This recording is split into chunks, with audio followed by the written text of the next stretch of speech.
من الأسباب اللي بتخلي شركات كتير تفشل في التسويق الحقيقة هي عدم وجود أبحاث تسويقية.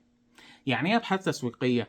يعني جمع معلومات عن السوق بتاعك قبل ما تبدأ في تنفيذ المشروع أو قبل ما تدخل السوق ده. على سبيل المثال، لو أنت عندك منتج معين جديد عايز تنزله السوق، تبدأ تعمل استبيان كده أو استطلاع رأي، تعرف آراء الناس. هل يا جماعة لو أنا نزلت لكم منتج بالمواصفات دي، هل هتشتروه ولا لأ؟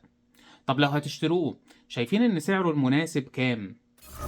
عشان ما تلاقيش نفسك انت نزلت السوق ونفذت المشروع بتاعك وبعدين ما بعتش لان مثلا كان عندك مشكلة في التسعير مثلا، او لانك نزلت منتج في مكان مش هو البيئة المناسبة بتاعته.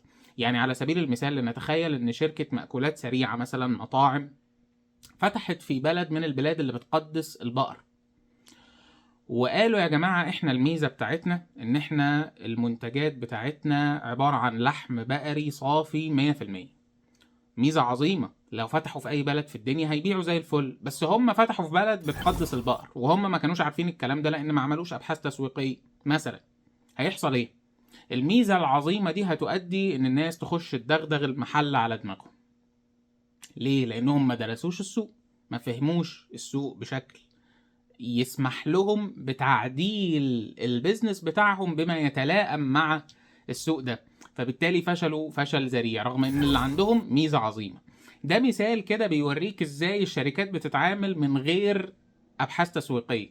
عشان كده بنقول قبل ما تبدأ اي مشروع ابحث وادرسه الاول واسأل الناس عشان تفهم انت داخل عليه.